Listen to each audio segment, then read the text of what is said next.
The album concept hour. The album concept hour. It's the album concept hour. Side B.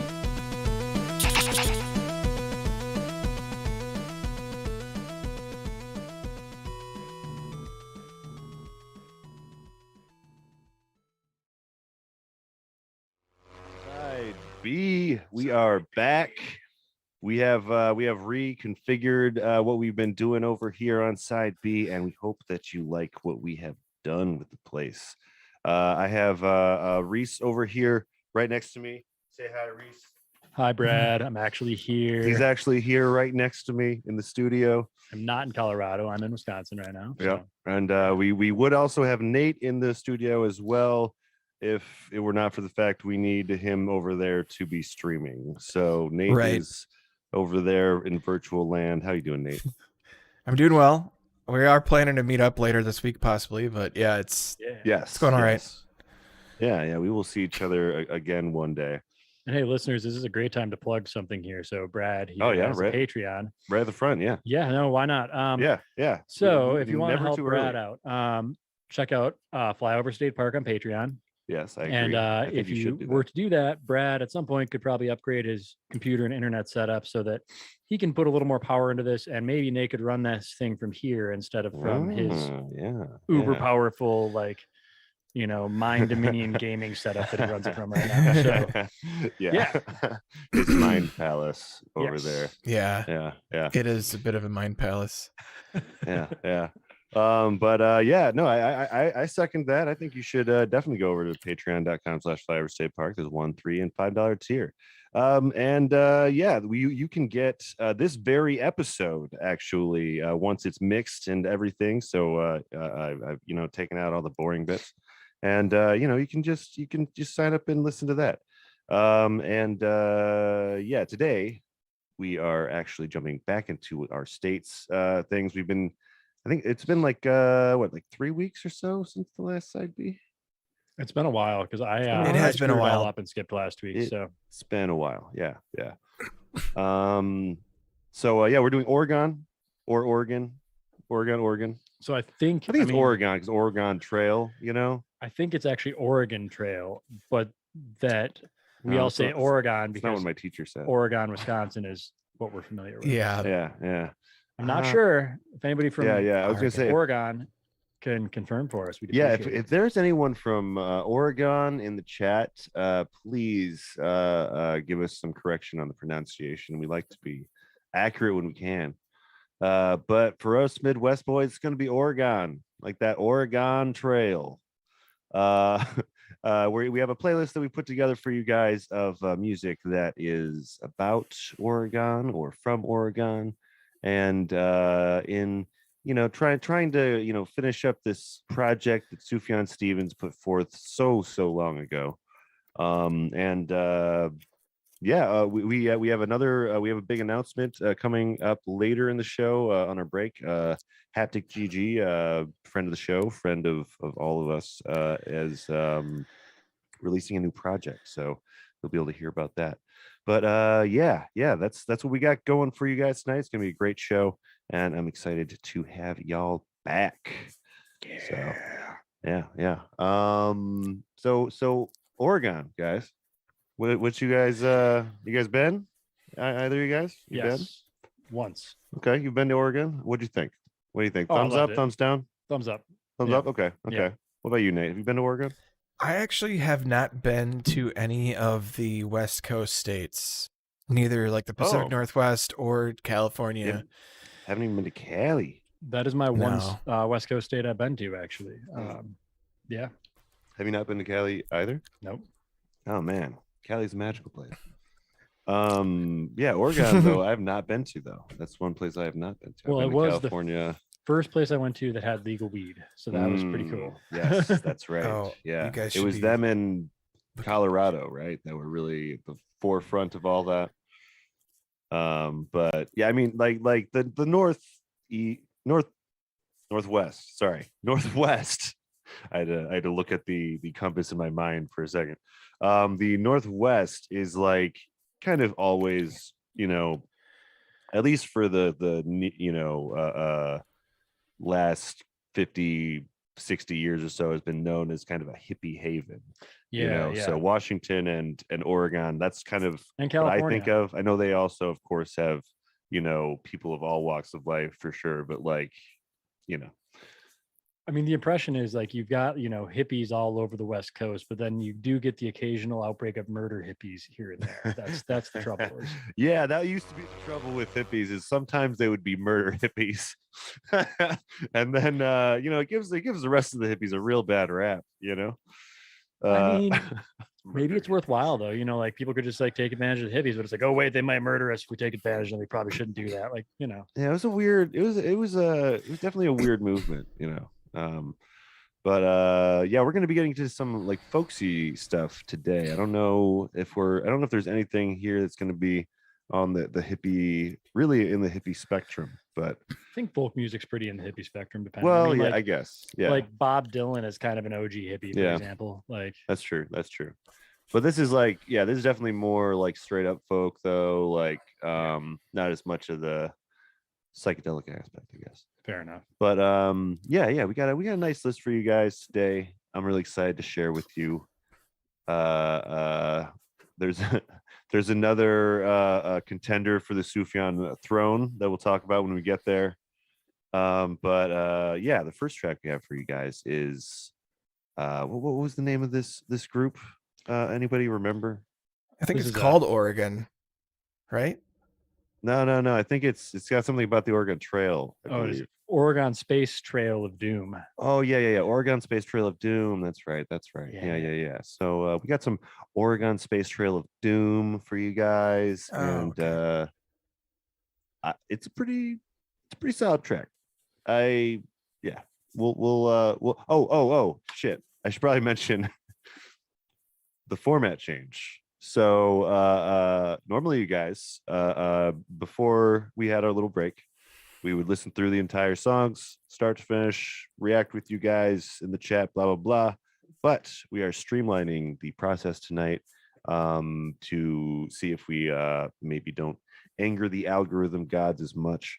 So yeah, we've Nate has prepared a bunch of clips for us for all of these tracks, and yeah, we're gonna talk about them one by one. And yeah, this is how we do it on Saturday. So yeah, if you try to see the California episode, you can't watch the entire thing because it was blocked by both Red Hot Chili Peppers and Mr. Bungle. So basically, my thinking is that we'll play samples without us talking, and then that'll at least, even if they get cut, then we can still trim it out, and it won't just destroy the entire video. Or if it gets blocked, it won't block the entire video. So anyway, they that one's like fucking Swiss cheese, man. They looked down on that episode. But yeah, I mean, so yeah, we're gonna try to avoid that tonight with how we're doing things. So this is going to be what's the name of the song though? What is? Well, we were gonna start with Beacon because unless you didn't want to do the instrumental first, because I thought you were jumping the gun a little bit there. Oh, sorry, I was looking at the list that I have starts with this one. What's Beacon? Well, is that instrumental song that we found by the band Oregon, or Oregon? We don't really know the answer to that yet. Let me refresh this list. Yeah, go ahead and refresh the list. Yeah, maybe I clicked it too soon. But sorry guys. Side B. Well, no, it doesn't. Oh, never mind. It's got an exclamation point next to it for me. But maybe it's because I'm not you. So why don't you go ahead and play Beacon by Oregon.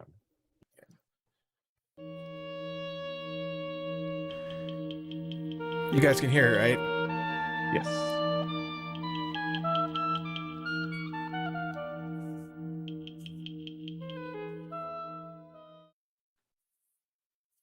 Yeah, that was like the the rest of the song, you captured a pretty good part of it, but yeah, the rest of the song is very very old school sci-fi, like Star Trek-y kind of stuff. You remember this track? I do. Yeah, it was really intriguing. Yeah.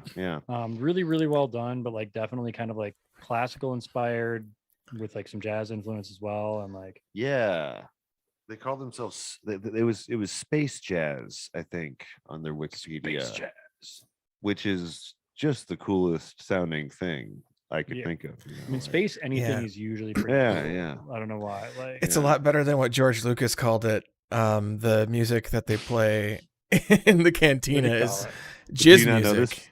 That's the genre is jizz. It's called God, jizz. Really? It's literally called Way to jizz. fuck something else up, George Lucas. To be fair, I think that was To be before fair. the popular like use of jizz in. I don't know about that. I don't know why, but I he feel just- like yeah, that I he don't know word doesn't about has that to be either. much older than we think it He is. doesn't seem like the kind of person that would make a joke like that, though. You know, like Doesn't he? was he not aware of it? I don't know. Maybe he is. Maybe he's secretly just like out there, like, you know, just fucking with people. You know, who knows? You never know with George Lucas. But yeah. This would fit with more with Star Trek more than Star Wars, though. It's less John Williams and more Trouble with big- Tribbles. yeah, big woodwind section in these tunes. Big woodwind energy. Big Wow, woodwind okay. energy. Okay, so according to a quick search on Google here, the word jism, meaning energy and strength, became jizz sometime in the mid 19th century. Okay, so in the 1850s, Yes. some point. Yes. So unknown origin, however. So I mean, I don't know how well I can back this up, but it seems like it. So it definitely predates. It looks like, yeah. Yeah. He might as well have called it spunk. But George, I mean, that's George. He's the worst at names. That's the one thing that everyone can mostly agree on. Han Solo. He's a badass that's on his own. Fucking Admiral Akbar.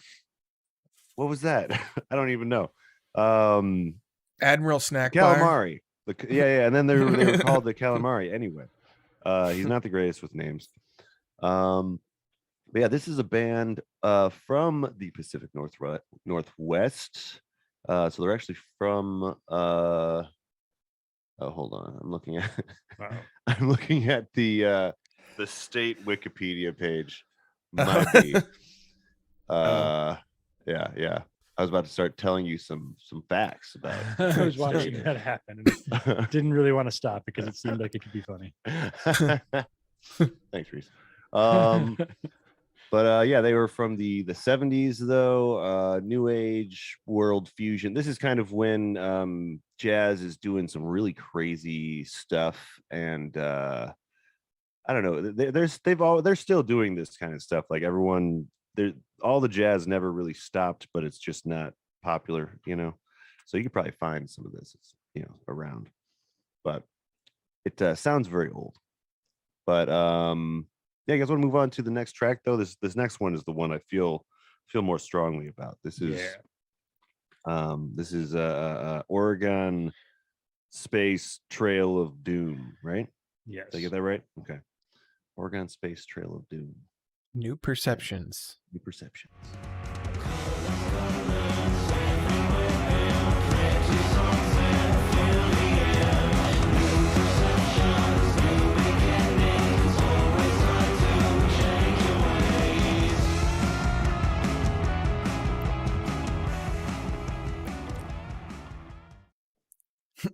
Oh my god. Yeah, that's a good track. Yeah, I'm definitely gonna be checking out that band. They're one that like they gave me like some King Gizzard and the Lizard Wizard vibes pretty strongly. Very much so. Very much so. But a little like more classically doomy, because I would say King Gizzard did that kind of vibe on some albums, but that's definitely not their main thing. Yeah, and it's something that's just like I like what you're doing, although usually always King Gizzard, but if you could do just one more of those albums, like it'd be really nice. Yeah. Because yeah, this is what was the newer one about Mars for the Rich? Oh, Infest the Rat's Nest. Yeah, that one was really good, King Gizzard. But I'm surprised there's not much about this band though. They sound really good, but I couldn't find them on Genius. Sometimes when they fall they might between be genres, they can be hard to kind of stick into like a. I don't know. It would be harder to discover stuff about them. I found. I feel like I might have heard them at one point via like what.cd because I picked up a lot of music when I had that website that I'm just gonna call out now because it's gone. I mean, it was a great place to get music for full free, but free. Yeah, that's actually something that I could expect to find like after digging somewhere like that. Yeah. This is if you want to know the guys, we got Ryan Flederick, Nicholas Janosco, Nolan Cavano, and Tony Cazell. Yeah. And they're from Cleveland, Ohio, by the way. They're from Ohio. Mm-hmm. So okay, it's literally they're just using the play on Oregon Trail for the name. Yes. Okay. Yeah, that's fair. Probably not very high on the Sufjanity meter, which is fine, no, but great track. It's definitely high on a meter of getting high. Yes, getting high and listening to this all day. And they describe themselves as cosmic cowboys. Okay.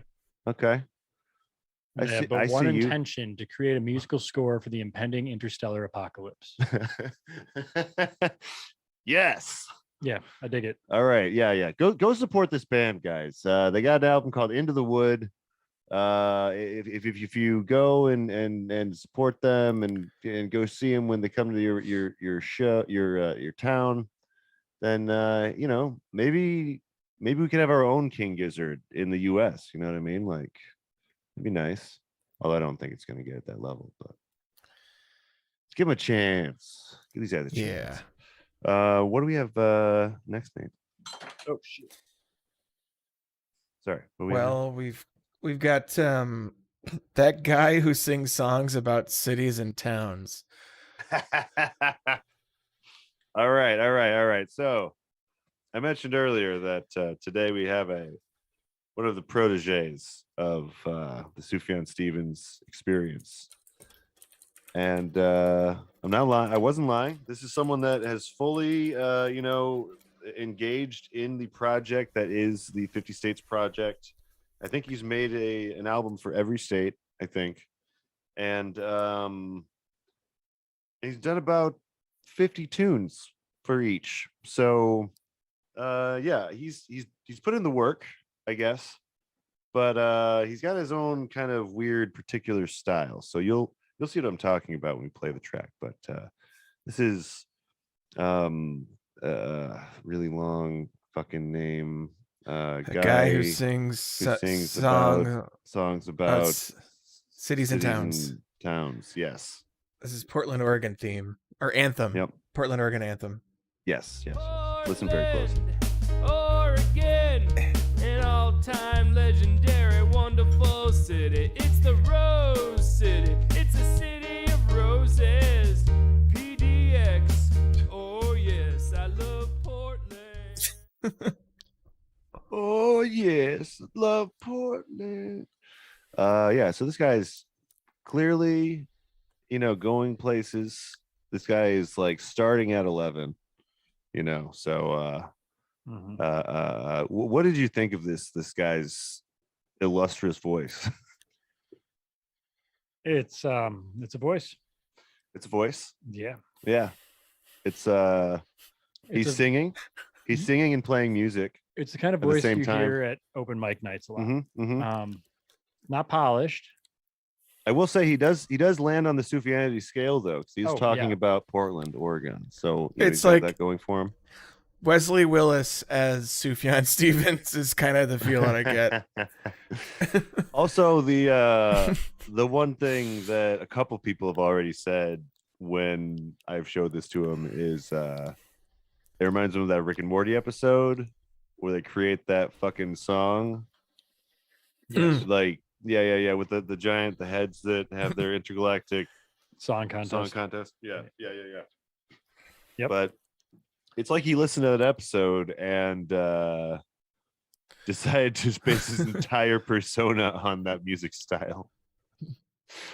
So yeah, that's something that you can do these days. This is a very new project, by the way. This happened, I think, this is 2021, so this is even more recent than the beginning of our project and Joey Cliff's project. So this guy just jumped on this bandwagon. We'll see how he's received. He's apparently made 22,000 songs total. Dear God. and they're pretty much all like this. So yeah, I was really happy I found him though. I was pretty stoked. It made my day. I wish we had knew more about this guy, but again, there's not much to go off of. He probably has a Twitter or something, but yeah, just look up the guy who sings about cities and towns, and scroll past the stuff that's about Sufjan Stevens. There's more than 1,000 songs on the first 14 albums, at least between 2012 and 2015. Jesus, Man, like I don't know what his game is. Like, does he just think the sheer volume of it will get him some attention? Like, perhaps. it just confuses me. Yeah, it's possible. It baffles the mind. I mean, he could. I don't know. But yeah. So, were you in Portland then when you were in Oregon? I was. Yeah. So, Yeah. what do you think about what he brought to the Portland experience? I've heard locals who both think it's lame and think the whole Rose City thing is super awesome. The Rose Gardens are pretty cool to go like hang out in, and So there's a lot of Yeah. rose gardens there. yes. That's a real thing. Yep, it's a Yeah, real yeah. thing. You definitely pulled that from the wiki. Yeah, Yeah. yeah. And I definitely got drunk and fell asleep in one. Totally did. Nice. Oh, dude, you know what? There's unrelated to this. There's a dog park, right, that we go to, and the one closest to our house, there is this other dog park that's also a beer garden. So you can take your dog to this dog park after you've maybe like talked to some people at the other dog park, and then have some beers. Nice. It's like, the second I saw it, I was like, wait, why haven't I seen this before? That's so awesome. Anyway, yeah, I'm definitely gonna go to that. It's called, I don't know what it's called. I can't remember what it's called, guys, but it's in Madison. If you're a Madisonian, look it up. It's near the Sycamore Dog Park. Hell yeah. Yeah. Nice. Yeah, you guys want to move on to another track, another fourth track? Yeah, let's do it. Yeah. This is Oh, go ahead. by the Riverside, and it's called Oregon, Virginia. If you were Oregon and I was Virginia,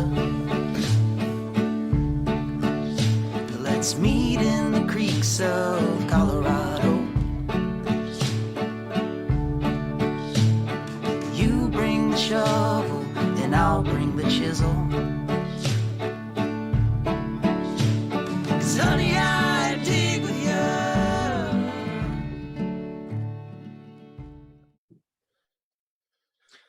I remember that one. That was like very folksy. I mean, I'd say like sound wise, very, very Sufjan Stevens-esque. Mm-hmm. Yeah. Yeah. I was gonna say the Sufjanity on this song is at 11. Yeah. And We no might way need to quantify that at some point. We might want to come up with a scale. A scale? Yeah. Yeah. I agree.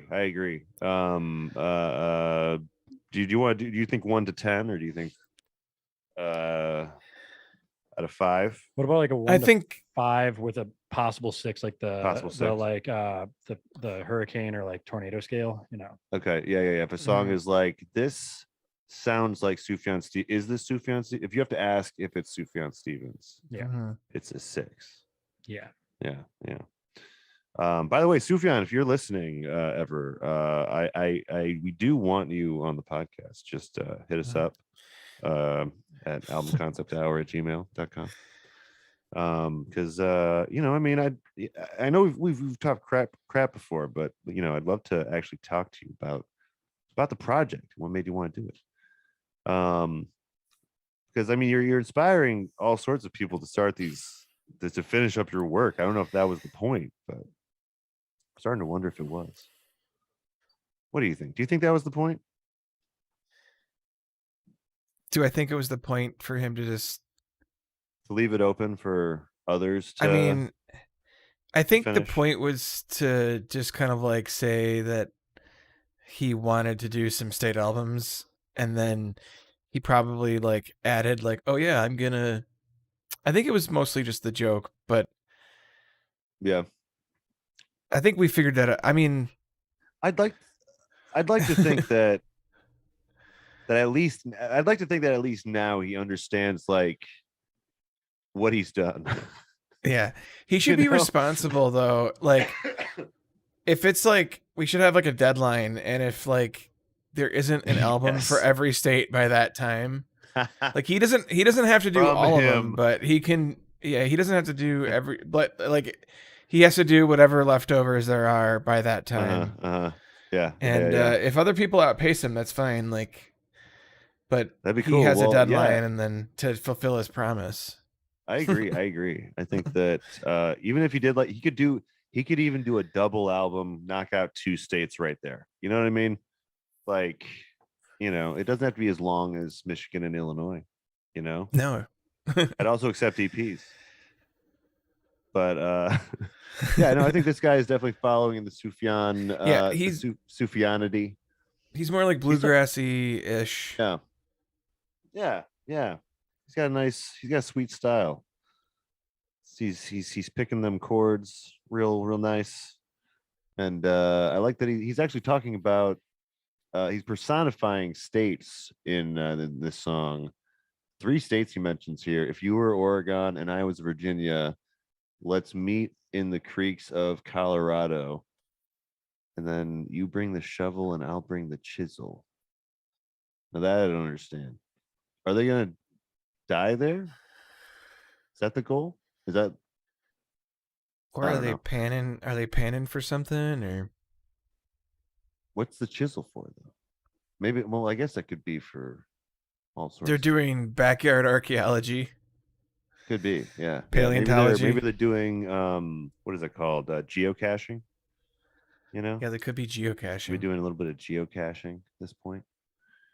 Oh, it's 2019. I actually assumed that this was earlier than that. It's kind of, because it sounds a little Sufjan-ish. I kind of thought maybe it was from the maybe early teens of what are they just called, the teens? No, I mean, 20 teens, the 2010s. I don't know, because I remember thinking like, what would the 2000s be called? And some people say the 2000s, other people say the aughts. They're the aughts. Yeah, that's what people are saying now. But what But is it took the us 10 years to tens? get to that, where we started Yeah. using that term.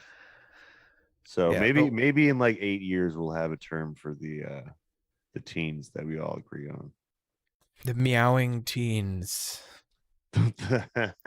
Right before Yeah. the roaring 20s. Yes, I concur. Yeah. Yeah, this is a fun track. I enjoyed this track. Yeah. I'm a sucker for like I was really into this kind of stuff. In the golden age of Sufjan and indie folk stuff, and yeah, I could have probably done something like this and been involved in something like this, but I did pop punk. But yeah. You want to move on to another track? We got let's see, how many tracks we got total tonight? We got 13, I think. 13 or 12. Okay. So then let's take a break after 7. So we done 4. So we got 3 more for you. How about that? So yeah, this next song is Oregon Mountains by Woody Simmons. I've been to California and felt the sun and ocean spring, but the hills in California will never be the same as Oregon mountains calling to me, reaching out to the sea. Oh man, that one I really liked. Like, Yeah, that was a good one. This is Yeah. another band. I think that as we shift a little bit in our format, maybe like yeah, the centerpiece for me is like kind of choosing to check out some of the bands that we're finding out about. Yeah. Because there's already two band. I was gonna say this band and then the other one, Oregon Yeah, Space like Trail so of far, Doom, are yeah, ones that I I want to was listen to really more. I don't know if I was just really selective this time when I was looking for tracks or what, but like I don't know. It seemed like there were some good songs about Oregon in general, you know? Like I feel like a lot of times on this podcast we are getting a really country western-esque folk tunes, where it's more like shit, I can't think of one example right now, but there's some of the things that we've covered on the show. And I like the fact that this has been a lot more bluegrassy and folksy and more close to actually close to what Sufjan was into, really. Like this is way older than Sufjan, but definitely something that he'd probably be into. But this album came out in 77. And she had a follow-up in 1980 and then not another one till 2001. But really, really great voice and songwriting capabilities. Woody Simmons. Remember the Woody Yeah. Simmons track? I do. I actually really, really like that one. Yeah. We were just talking about that one. It's really, really shines through some of the other tracks. Like I'm gonna be coming back to Woody Simmons.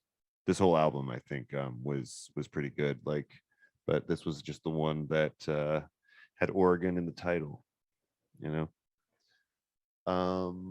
Let's see. And the weird thing is there's not much about her online. I couldn't find a proper wiki. Like there's a different kind of wiki from Is it the eWebtoons one that I'm looking at? could be. I was looking at musician bio, but yeah, not as I'm always surprised when you can't find like artists that had like official record releases from big labels. I'm always surprised when that's hard to find online, because we've kind of like taught when we were young that the internet was gonna always have everything forever. Only if things have been digitized since. If they weren't digital initially, it's trouble. Yeah. So I'd love to know more about Woody Simmons though. She started singing radio commercials in Seattle. Okay. And then her first, From Texas. she played banjo on Chris Williamson's album Changer and the Changed. Okay. And then her solo album, her first one was Oregon Mountains in 1977. Okay. So she's kind of like a a studio musician that became her own thing. And so one of her albums, Kind of like Carole Oregon King. Mountains, was named by Frets Magazine. It's one of the 12 landmark banjo albums. Oh, so she exclusively plays banjo. Yeah. Okay. That makes and it's apparently quite unique with her styling. I don't know enough about banjo to say to pick. Well, I mean, out. it doesn't sound like it's interrupting the music much. Like sometimes banjo like cuts straight through everything, and it's like, oh, there's a little banjo bit, cool. But this sounded like very integrated into everything else. Mm-hmm.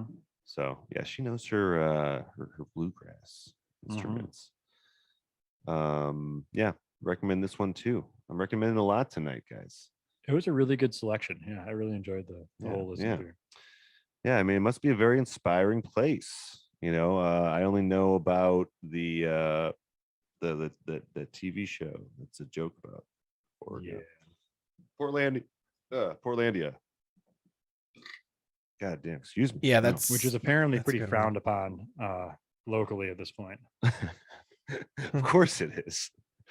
Wouldn't it always have been though? No, I mean, not even just for the ridiculousness and making fun of things, but I guess like they really like offended a lot of local communities with some of this, not even just jokes wise, just I just read some things like where Yeah. like they were jerks on the production side of things enough that like a cafe that they'd used for years banned them and stuff and said you can't shoot in here anymore. Oh, really? Yeah. Dang. Yeah. Yeah, I mean, it was it feels like a very like pre-Trump kind of show.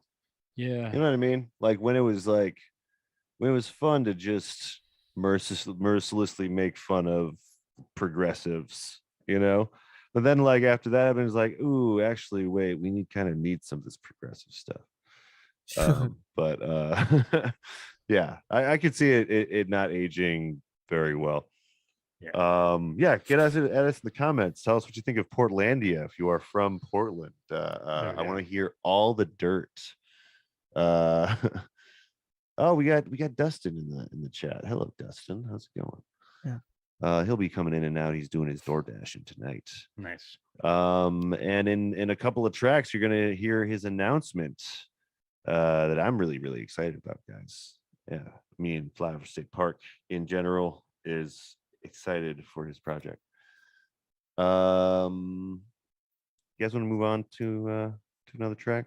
We got 2 tracks before the break. Break.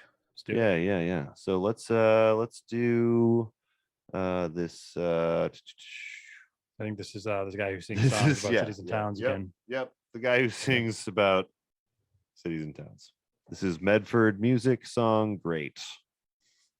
I don't know if he was that into this. Medford is like the best place in the whole wide world. I like it very much. Good old Medford, Oregon. It's got a good local government system. All the people who work for the local government are wonderful people. Oh yeah, they got great parks.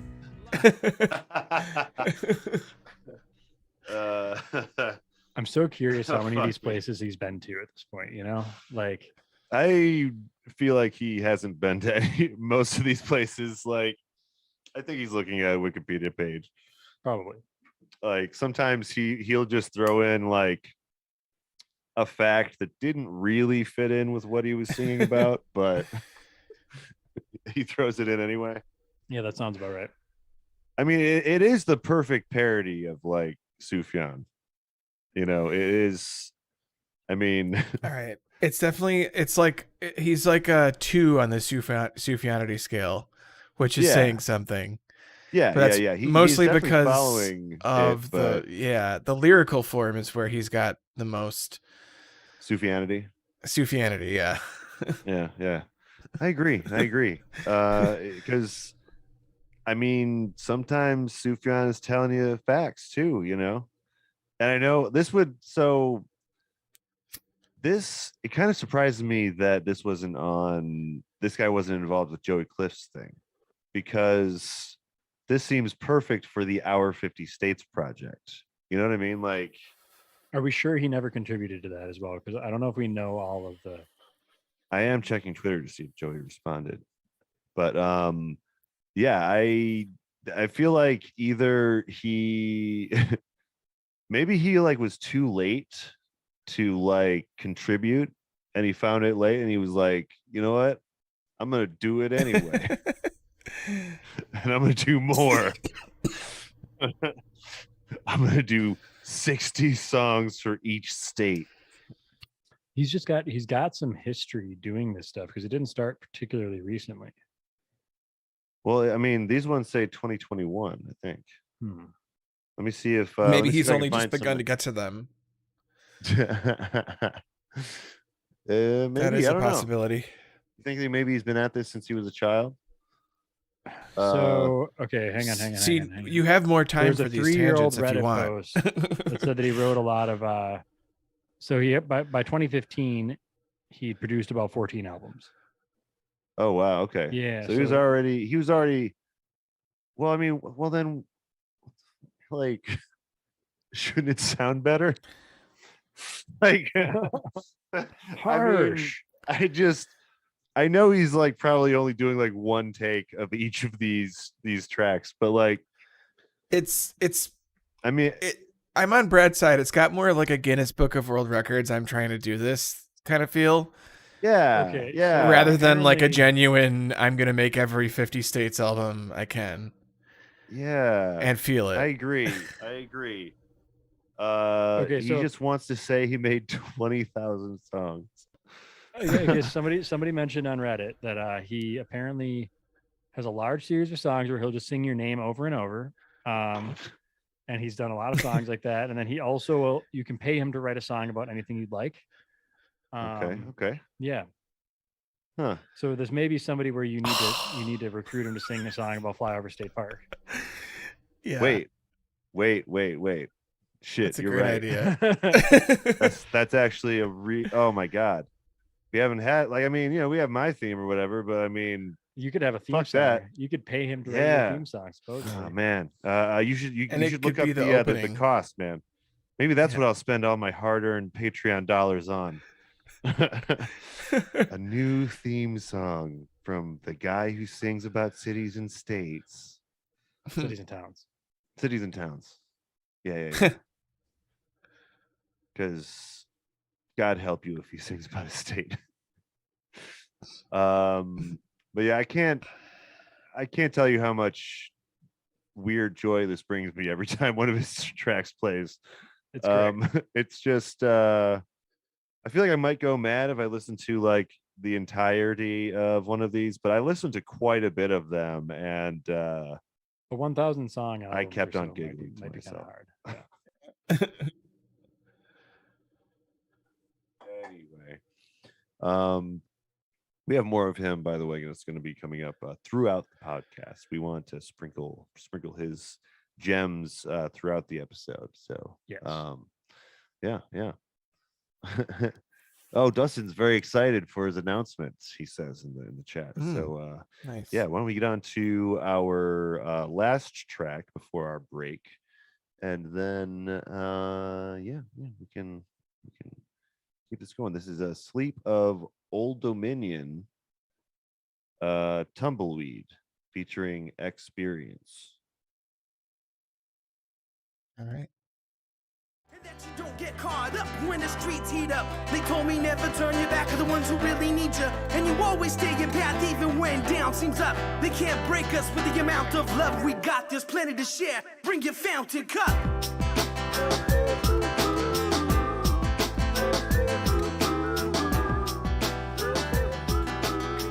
Check it.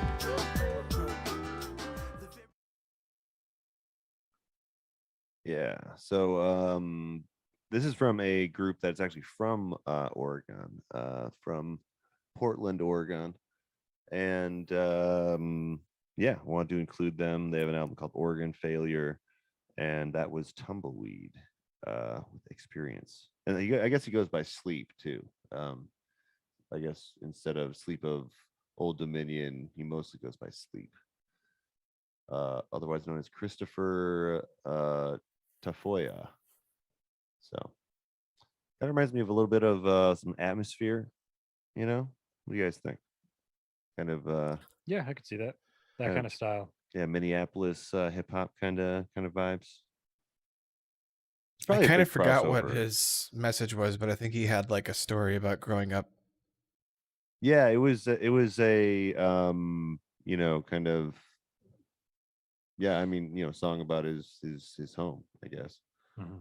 And it had a cool guitar lick, which is I chose it because it was rap, but it also had a little bit of Sufianity because it has some acoustic guitar in it, so Now, my one I'd say thing maybe is, one I don't know. or yeah, two, depending on what the content is of the lyrics, but I don't know if we have them in front of us. but not as relevant to particularly Oregon, because even though he's from Oregon, he's writing about growing up in Farmington, New Mexico, I believe.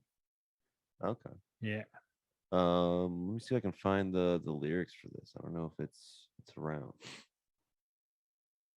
Oh yeah, look at that. We got lyrics. Nice. Awesome, Genius. As we've mentioned, yeah, Genius tends to have hip. Oh, that's right. Yeah. I forgot that Genius was made for hip hop. Okay. Yeah, we all grew up on the same little corner, same little block of the same little town. Life offered everything it needed to keep us down. but maybe it's about how he's progressed since he's in Portland. He's tumbled his way from New Mexico to Portland. Maybe that's why it's tumbleweed, because that's not something that's probably native to Portland, right? Yeah. But yeah, it's got a positive message too, which is part of the reason I also think it's kind of like Atmosphere. Atmosphere is always very upbeat and usually has some positive messaging. I'm not sure if all of their music is like it. I only heard this one song, but yeah. I'd like to think Portland or Oregon's got a good music scene. I don't know much about it, but yeah, I think so far only like a couple of these groups are actually like associated with Oregon. Yeah. Otherwise, it's just the that hippie haven or place that you get dysentery on the way to. You know what I mean? Yeah. Mostly what it's known for. Yeah. Good track though. What about Experience? You know anything about Experience? No, nothing. Besides the fact Fill that me the in. name's dope. Experience rapper. There's a Euro dance band from Europe, but I don't think that is who we're looking for. It's always hard to figure that out sometimes, right? Like, yeah, here we go. It's like Tyler Andrews is from Michigan, so yeah, Detroit, Michigan, but he's currently based in Seattle, Washington. Oh, okay. So Old Dominion is a hip hop collective. So okay. Yeah. So Sleep of Old Dominion, that's what that is. That means. Okay. Yeah. That makes sense. That makes more sense because it was an awkward name for like an artist to go by in a way, Yeah. It's because it was like Sleep of Old Dominion is when you're saying it as a one phrase like that, it's like Sleep of Old Dominion. It sounds like some kind of fantasy thing. Yeah. But if it's doesn't like Sleep of Old Dominion, am I making sense? Yeah. Good track though. Good track. And yeah, I don't know. I don't have too much else to add to this track. What do you guys think? Yeah. Yeah, I've since I've never been to Oregon, I don't really know how to, really know too much about the area. I'd like to go sometime, hear some cool stuff's happening there all the time. But how about you? Anyone in the comments? Has anyone out there been to Oregon? I'm only hearing crickets. Dustin, I'm patiently waiting. He said that he might not be able to type. Yeah. We know that already though. Oregon. He says, "How do you not call it Oregon Fail?" That would actually be a great. That's probably. It's Oh not no. bad. It's not bad. Wait a minute. One of these is from. This album was called Oregon Failure. Oh, that is the name of the album that we from the one we just heard huh. from Sleep. Yeah, no, it is kind of a missed opportunity, I think. But here's the thing: you can't just go by Sleep because you will never like. It doesn't matter what category you're in. I don't think you're likely with that name to beat the press on the Doom band. So no, and it's hard even sometimes to find that because it's just so vague. Like if you look at it on like Spotify or something, sometimes they're like, "Are you looking for something to fall asleep to?" It's like, no, God. And it's like, no, I want sleep. I want Doom. Yeah. I wish that Sleep had a song about Oregon so we could have it on the episode today. But usually it's like pretty old otherworldly things with them. Yeah. Anyway, you guys want to get on to our quick break and then we can come back and finish off this list. Yeah. I think we've made some good time with the new format so far. Let us know in the comments what you think about it. And like and subscribe too before we get to our break. Like and subscribe. And hit the bell, if you want to, keep up to date on all those things. Each one of those things helps the channel. And without further ado, we have a very special announcement from Dustin Boer, aka Haptic. Me and him are going to be collaborating on a new project, and I will let him explain the rest. So take us away, Nate.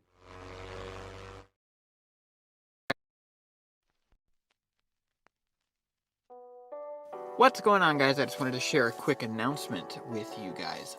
So starting tomorrow, I am officially joining Flyover State Park with an exclusive podcast. I'll be launching at 5 p.m. Central Standard Time tomorrow. It's called Through the Fog, where I'll be acting out and narrating internet horror stories and creepypastas and stuff. I think it turned out really good, and I'm excited to be able to share that with you. So be sure to check that out when it comes out tomorrow. Super excited to bring a little bit of horror to Flyover State Park. But I will let you get back to your live stream. Thanks for listening to me, and I'll hand it back over to Bradley. See you tomorrow. With the 1.17 update for Minecraft coming out very soon, we'll be seeing a massive shift in the meta for retrieving ores. Mining is about to become much more exciting and tantalizing at all levels of play, something which should excite people who have found the mine part of Minecraft to be the most neglected aspect of this timeless game. My channel going forward will largely focus on the relationship between SMP playstyles and the game meta. In this video, we'll explore the first topic weighing on my mind right now. Today, we will talk about how 1.17's updates to mining can change the way server economies run and revolutionize the multiplayer aspects of the game. Let's get started. The new mining meta promises to drastically increase the number of ores per vein, confining more ores to certain Y levels as well. Will some servers choose to prohibit villager and zombified piglin mechanics for the production of these minerals? Enter the largest change I see coming, a new emphasis on multiplayer mining. With larger amounts of ores and more realistically shaped and sized ore veins, I expect that more players will mine and cave together than ever before. Teamwork and communication will be powerful tools alongside pickaxes and torches to quickly absorb the fundamentals of the new meta, as well as lay claim to caves and cliffs rich with mineral wealth. Of course, individual mining and villager iron farms will still have their place in Minecraft, but the game has been opened for deeper possibilities. But I think it's cool that Mojang are enriching features for the player base, which can transform how players immerse themselves in the world. They're making it so you can get all the ores you need without researching complex farms or villager AI mechanics. Larger hordes of ores might need a higher division of labor, leading to more Psycraft type redstone innovations with earth movers, or players could band together in mining guilds to enrich themselves with pickaxes alone, while steadily delving for more, expanding their empires into new lands. The bottom line is that no matter how you play, there is something for everyone in the new update, but it's especially important that mining now means something. There's never been a better time to roleplay as a dwarf using vernacular architecture inside of caves. You've always been able to design beautiful interior caves and mines, but now the functional motivation and drive to live inside them is dynamic, and will require you to learn new tricks and possibly new playstyles. It may still take ages to gather up all that iron you found, just like before when you would mine alone, but at least there will finally be a more rewarding gameplay loop. What's the fun of playing if your character is stationary inside a box while you, in the real world, are asleep, dreaming of the next AFK machine you're going to build with the iron in the morning? With more ores and even underground biomes to explore, the two parts of the 1.17 update truly seem poised to open new possibilities for multiplayer servers, and none of it will require mods, plugins, or hours of AFK. Mining and exploration are therefore back on the menu. So here's my takeaways for the new mining meta, and how it might affect the creative things you can do with your builds and economies on your servers. More cooperative exploration, building, and sharing of resources means more available resources, coupled with dangerous new biomes, will make teamwork essential in the early game. You might consider building a faction server if you like drama, but the abundance of mineral resources could also easily maintain a hermit-like server economy that is peaceful, where people gather in a shopping district to sell their wares. Mines and mining builds will be in fashion, and expect to see cooler builds than you've ever seen before. With these new minerals and blocks, I personally plan to build my own version of the Forgotten Realms city Menzoberranzan out of the first mega cave I see. Iron and gold farms may no longer be necessary to maintain large redstone communities, freeing players from hours of AFKing, thus encouraging players to emulate and improve on earth movers and other other redstone ways of mining. If this is not your bag, the farms will continue to exist for now. It's not clear whether Mojang intends to eliminate gold or iron farms in the future, but for now they will remain. So this pretty much wraps up my thoughts for now. If you're still watching, why don't you subscribe, like the video, hit the bell, and maybe share in the comment section what possibilities you expect to see for multiplayer interaction on vanilla servers. Peace out and stay evil.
Welcome everybody to the Album Concept Hour podcast live Twitch stream. We are doing our what is this, like our fourth Twitch stream, fifth Twitch stream? Yeah, I'm Brad LeBaron. I've been doing podcasting for about 2.5, 3 years, something like that.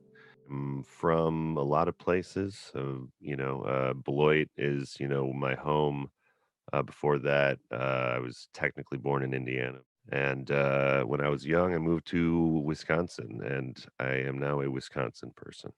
The first couple of recordings that we didn't release were Rolling Stoned, the improv comedy podcast with my friend and roommate, Luis Arteaga. Yeah, 200 more blocks. Huh? Yeah, just about 200 more blocks. Okay.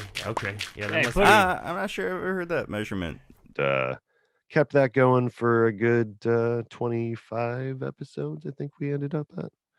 I wanted to start out doing like 10 podcasts, but that's not really feasible for one person to do. You can only really do, 2 or 3 without any help whatsoever. Once I started doing the Album Concept Hour, I kind of stopped with the other ones because this all takes a lot of time. It's the Album Concept Hour, Side B.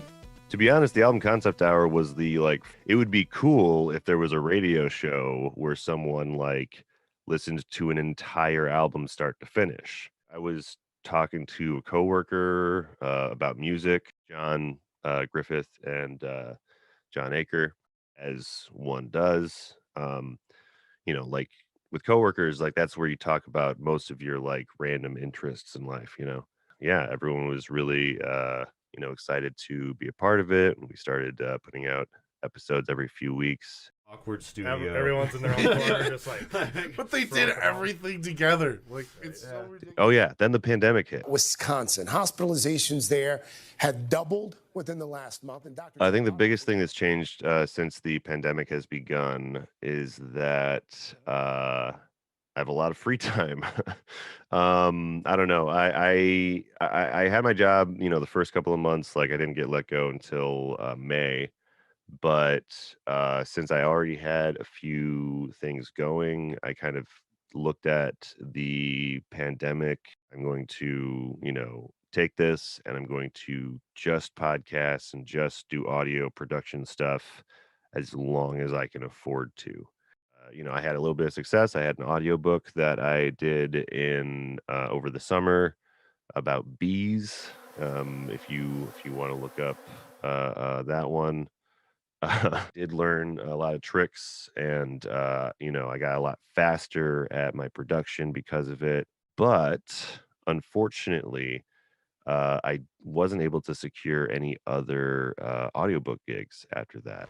I kind of went more headlong into the podcasting aspect of it and trying to monetize that. It's been, a fun time, like actually pursuing what I love to do, but it has also been the brokest I've been since earlier 20s.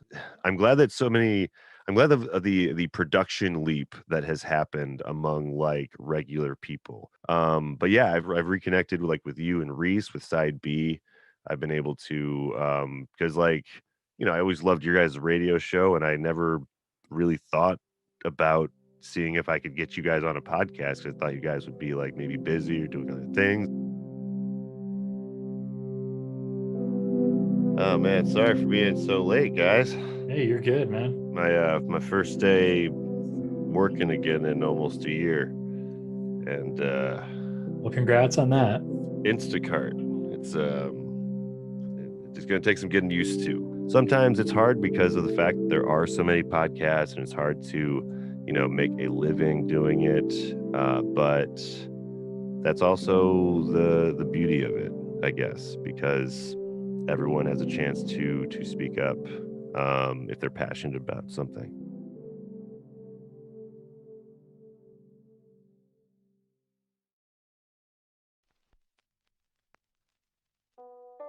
What's going on, guys? I just wanted to share a quick announcement with you guys. So starting tomorrow, I am officially joining Flyover State Park with an exclusive podcast. I'll be launching at 5 p.m. Central Standard Time tomorrow. It's called Through the Fog, where I'll be acting out and narrating internet horror stories and creepypastas and stuff. I think it turned out really good, and I'm excited to be able to share that with you. So be sure to check that out when it comes out tomorrow. Super excited to bring a little bit of horror to Flyover State Park. But I will let you get back to your live stream. Thanks for listening to me, and I'll hand it back over to Bradley. See you tomorrow. All right, welcome back, everybody, to the Album Concept Hour Side B. I am your host, Brad LeBaron, and I am here in the studio with Reese, and we have Nate over there in producing over there from his house. How's it going, Nate? Good. And so you saw the announcement for the new show that we're going to have. It's going to be a nice spooky podcast, and I don't want to spoil anything, but the first episode is fantastic. I'll be posting about it. You'll be hearing from me about it. So super stoked to get into that. But yeah, we are doing Oregon this week for Side B. We are traversing the West Coast and have about 6 tracks left for you guys. We're trucking along the coast. By the way, if you're listening right now and you are from a state that we maybe haven't covered yet, and you want to be on the podcast, please reach out to us at Album Concept Pod on Twitter, or albumconcepthour@gmail.com. We're looking for guests to fill up the last I think 26 states we might have left. We're trying to fill that up, and get actually people from those locations. Either you've lived there, you were born there, or you moved there and you now call it your home. Any of those apply. So if you go to the Twitter, there is a pinned message that'll show you all the states that we still have to get. So what do we got for the next track, Nate? What we got going on here in Oregon? Gracie Gray, Oregon in a day. Oregon in a day. It doesn't Oregon feel like you want in to a say day. Oregon in this. Oregon in a day. Because if you say Oregon in a day, it sounds like you're saying someone's gone in a day, or gone in a day, Oregon in a day. I don't know what I'm doing to myself. You should Or it just could play be the or tracks. again in a day. Like Or it's again in the a day. repetition of an activity. I don't Yeah, know, but yeah. let's listen to the sample. Tried trusting you, looking out at the moon. Kissed me on uptown. Wanna love you, hold you, touch you like I can.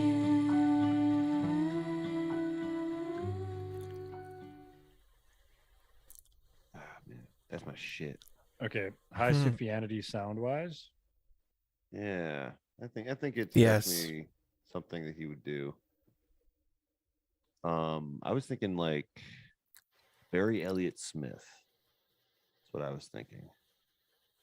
I don't know who that is. Elliott Smith is the real sad guy that was his music was used for that Wes Anderson film about the family.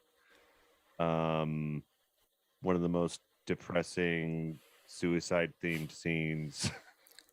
I don't think I know what you mean whatsoever. I probably should. He also committed suicide. It's very, everything about this guy is sad. It's just the saddest story. Okay. I actually talk about it on a podcast, but the podcast episode has not come out yet for Body Count. So Body Count, if you're listening, I'd put that episode out sometime. Oh, but it's not about the album. No, it's about by Elliott Steve. Smith Okay. proper. What Okay. I'm talking about. Okay. Yeah, we did an episode about tragic deaths in music. Okay. So Elliott Smith was one of those. Under really sketchy circumstances, by the way. So just look it up for yourself. But this isn't Elliott Smith. This is Gracie Gray, giving off a real Elliott Smith kind of vibe. Yeah. Yeah. It's got that kind of grainy texture to it. It's I guess the difference is that her vocals are, of course, like way high, but yeah, really really good sound. Yeah, it sounds like what I think of when I think of Wes Anderson. Yeah. Yeah. It would be in like a Wes Anderson movie. And the feeling is definitely like, I mean, slow and not necessarily intending to be depressing, but it has a bit of that, but like not in like a wholly negative way, maybe, Right. Yeah, it's the first track of 10 for an album called Oregon in a Day. Yeah, I think that it is kind of supposed to be kind of melancholy. Because we have a couple of the other tracks are Dreams Overwhelm Me, Shades of Green, Morphine, Howl, Over the Rainbow. A lot of stuff going on here. Yeah, I wonder if it's all like this. I wonder if the whole album's like this, or if it's just like this is the opening track that they want to. Sometimes they do that. They'll start with like a kind of softer thing for an album. But yeah, really digging these ladies doing folksy music on this playlist. Yeah, that was definitely like it's an interesting track. And again, it's one that has like that, like syrupy, thick, like emotional nature, but it's not a bad thing. But it is like something you kind of have to be in a mood for me at least. I think that's like, especially because it's not the kind of music I normally seek out, but like if I'm looking for that, it's probably like, well, I guess this is just a kind of a way today, like. Did you ever hear Brianna Price play back in the day? Yeah, this kind of reminds me a little bit of that kind of vibe too. That like sad singer songwriter thing. Yeah. I don't know what year this is from though. Genius is not telling me. I had it up just a second ago. I'm so sorry. I just closed it. Oh, it's okay. Let's see what Google's telling me. 2019. Yes. Okay. Maybe there's like a resurgence of this kind of stuff happening right now. We don't know about. But this is like the kind of stuff that I was listening to when I was in high school. So I keep on expecting things that sound like this to be in that time period. But it goes on. It goes on. I guess I'm gonna move on to another track though. Yeah, let's do it. We got another track from this musical savant, the guy who sings songs about cities and towns, and he's gonna sing about Lake Oswego. So let's learn about that.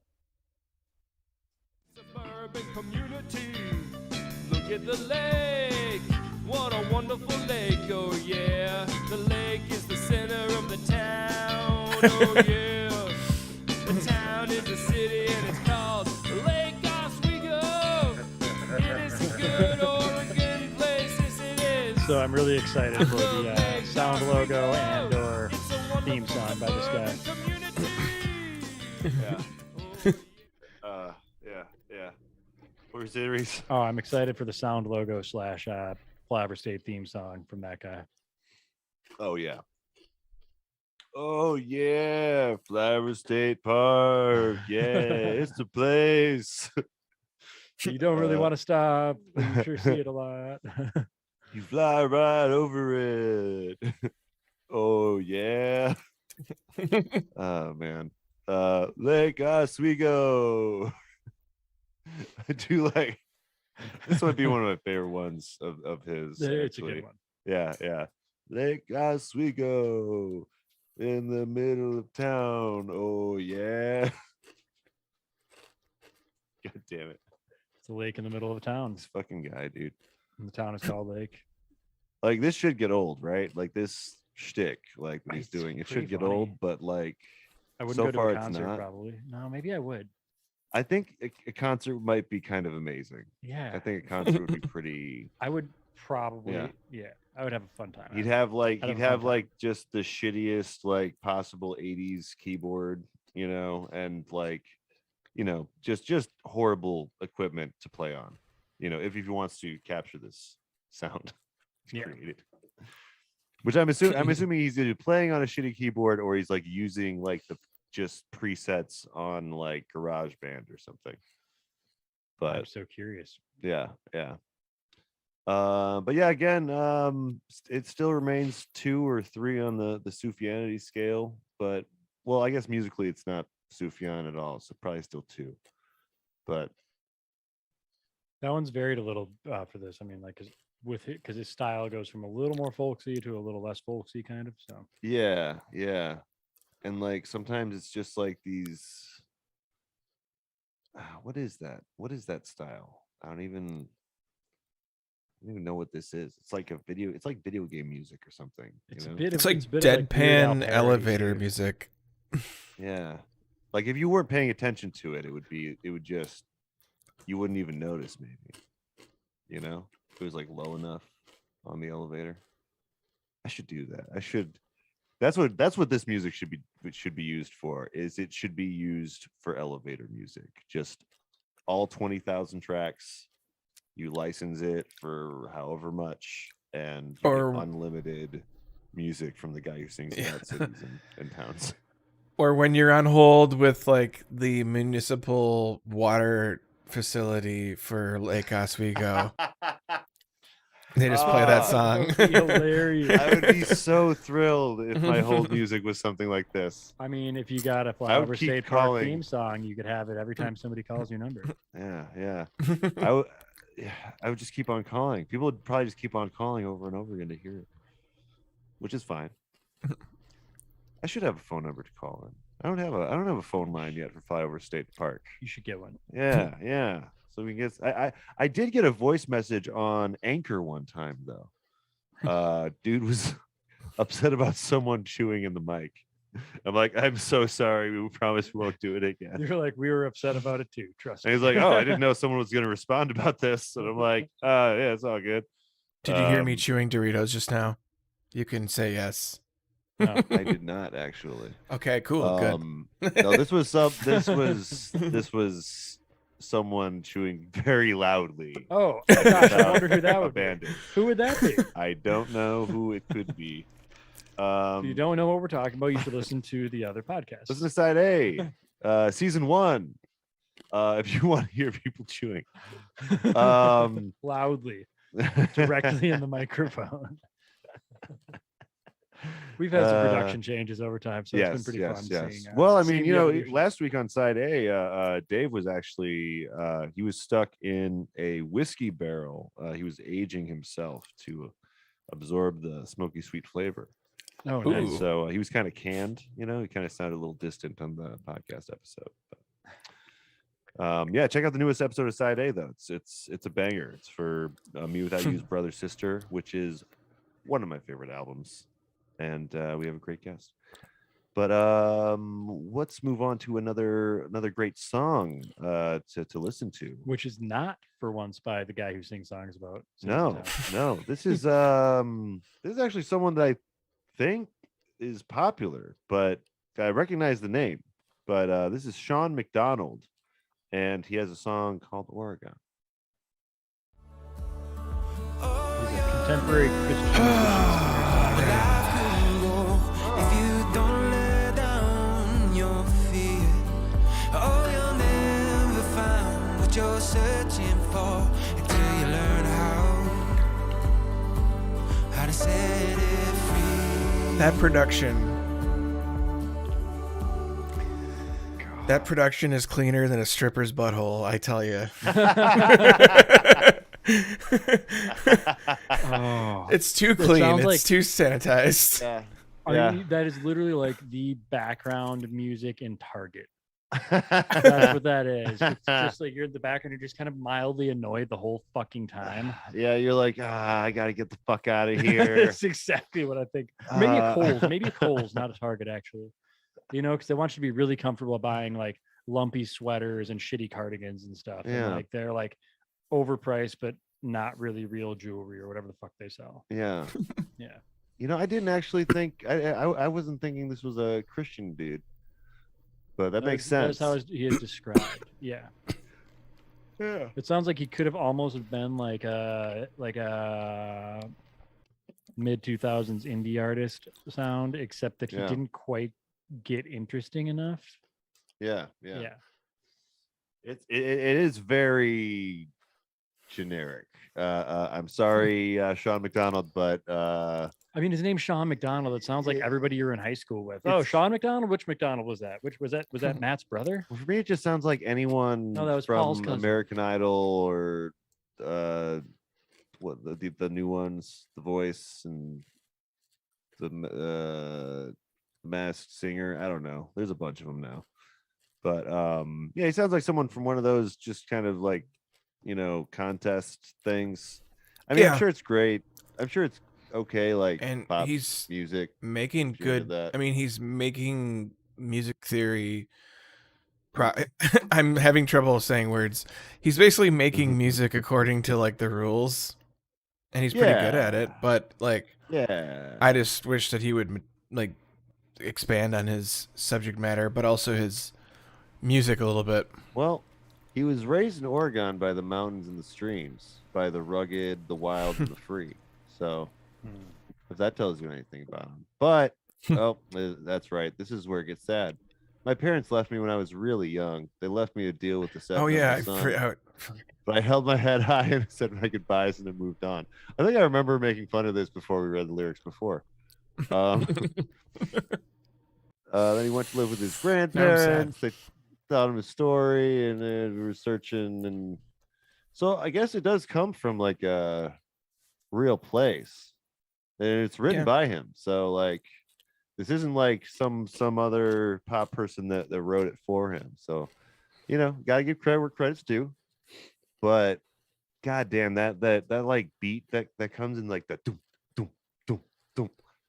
That's in like 99% of like pop songs from like 2017 on.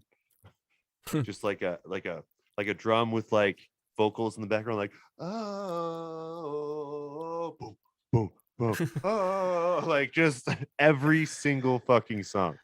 Anyway, Yeah. And then Yeah. Joel Osteen walks out and says, "Everybody, welcome to hell." Yeah, welcome to hell. That's what I would expect to come out of his mouth if he just showed up like that. I hope Joel Osteen is the devil. Like, I hope he's actually the devil and you die and go to hell. I mean, and Joel Osteen just greets you with like fire coming out of his I ears. might actually respect him then. Yeah. I mean, that might actually be like a long con that's like Where he's commendable just like, for the devil. what did you think I was doing? Like, Yeah, I come on, mean, man. if you thought if this was anything else, I mean, this is your fault, you know? Yeah. The prosperity gospel? Are you fucking kidding me? Fucking kidding me, dude. Have you read Fake any of the ass New Testament? faith. Faith.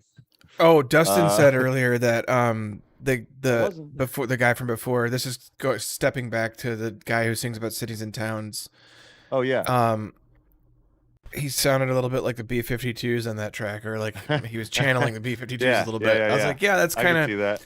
I could see that. Yeah. You know, speaking of B-52s, there's I've been listening to this REM podcast with Scott Aukerman for some reason. Scott Aukerman and Adam Scott, and apparently the REM made a song where it was he's singing in the B-52s voice, and he's like, how does it feel to be in REM? Feels good. And it's just like the weirdest. Yeah, look it up if you're an REM fan or Scott Aukerman and Adam Scott fan. But yeah. B-50, anytime you go full B-52, man, you really like, you lose part of yourself. Yeah. What's that guy's name? Fred. The B-52s guy. Fred B-52s. I have no idea. Fred Schneider. Fred Schneider. That's his name. Yep. That's so when you hear that voice, that's the name. It's Fred. And you guys want to move on to another track though? We got I think 5 more tracks. Five more tracks. Mm-hmm. The next one we have for you guys is it is going to be Wabi or Waby? Waby. With the song Waby. With the song Oregon. Yeah. Oregon. Your way to Oregon. Oh yeah. Left See, they said all your Oregon. memories at the door. I hope you find what you're looking for. I hope it's better than it's been back home. The life you find provides you with a love for the unknown, though you may be miles away. Okay. Anybody? Yeah. It's kind of I feel like it's sound wise it's on the Sufjan scale, maybe a little happier than some of his stuff, a little upbeat. Yeah. He's referred to as indie bedroom pop, which I do know the kind of dream pop stuff has been coming up in my Bandcamp feed sometimes because I listen to a lot of really weird shit sometimes. So does your feed get fucked up for listening to stuff for this podcast? No. Okay, because my feed is insane. It's just there's no regularity to it whatsoever. Well, for Bandcamp or for Spotify, oh no, they have no Bandcamp. idea what to suggest to me because like every week it's completely different, Yeah. Although the other day I did get a really good band that I liked. So yeah. All right. Good job, Spotify. But yeah, that was Waby from 2020. Spotify has an incognito mode basically. So sometimes if there's something where I'm like, oh God, I don't want this coming up on my feed. Oh, really? Oh my God. That's so funny. Well, it's also nice if you're like, I don't know. Yeah. There's reasons like where it's like, yeah, I don't want to ruin. It's like you're listening to some heavy metal with the boys and all of a sudden Christina Aguilera comes on. Yes, exactly. Oh, it's actually been a thing. I mean, I'm really particular about my stations and stuff. So it's like I've done that when people come over. We're like, yeah, I pulled out this up for you to put music on, but by the way, this is not feeding into what comes up on my feed. Yeah. By the way, no shade to Christina Aguilera's great tracks. Yeah. That's cool though. That's cool that you can do that. I just think it's a kind of a silly feature in the sense it's just literally to save you from embarrassment. I suppose. I mean, for me, it was really just like, no, I don't want you to fuck up my feed. That's true. Like, dear God, did you ever have You probably somebody like work hard delete a Pandora station? Oh, Like, Pandora was when somebody deleted one of my weird Pandora sometimes. stations, like I literally like walked into work, deleted everything from from the devices, and was like, "Fuck you guys." Dude, it was Fucked probably a up my little over. Pandora? I was like, what the hell happened? Yeah.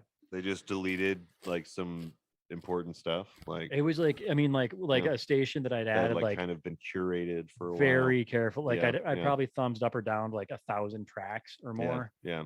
Yeah. Yeah, It hurt. just I was goes- like, goes this to took me waste. forever. It played exactly what I wanted all the time. Yeah. Man, I haven't touched Pandora for a while. Same. This is Yeah. a little past. but- Yeah. I remember when it came out though. It was the shit. Yeah, and then they kind of ruined it.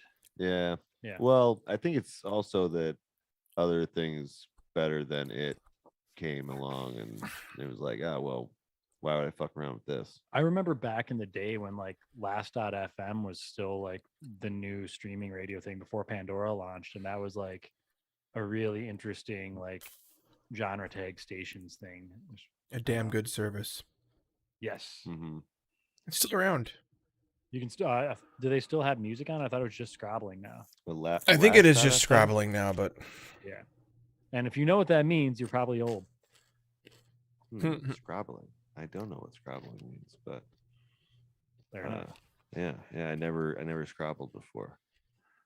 I probably used LimeWire. Yeah.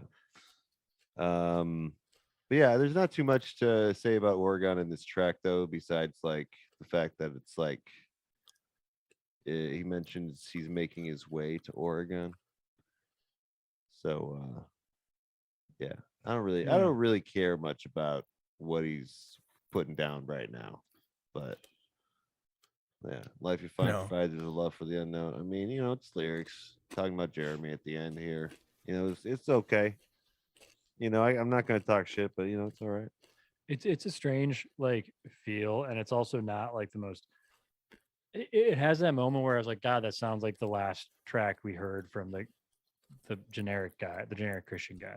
But then it's like, oh no, then it goes somewhere kind of more interesting as far as it's like.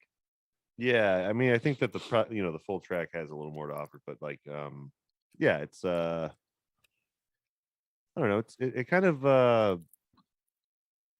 I don't know. Yeah.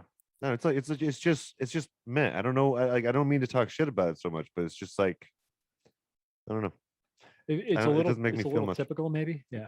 Yeah.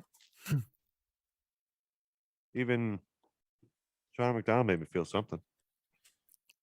That made me feel like I wanted to go wash my hands with that nasty smelling soap they have in like the Target bathroom while I'm hearing the song, and maybe poop and listen to it and be like, why am I even pooping to this song? It just seems wrong. Why am I prolonging this? Yeah. I hate it when I get into a gas station and it's like all pop country. It's like, God damn it. Yeah. But you know who really lifts my spirits? The guy who sings about cities and towns. Yeah. Every time I'm That'll feeling pep you up. down, Pep you right up. like he peps me right up. So why don't we get into Coos Bay, Hey Hey Hey, by that very gentleman. 15.9 square miles of land. 97420 is the zip code, yeah. Let's go to the waterfront. Let's walk around and say hello to the people. Let's have a great time in Coos Bay. Hey, hey, hey. I like how he gets this. He always gets in a hey hey hey or oh yeah. Oh yeah. Man. Coos Bay.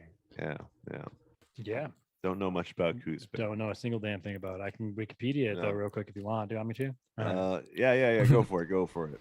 We haven't really looked up these places. Yeah, we probably should. Yeah, this one was like probably the most explicit example of like reading from the Wikipedia page. Like, yeah, he's just. I mean, a zip code.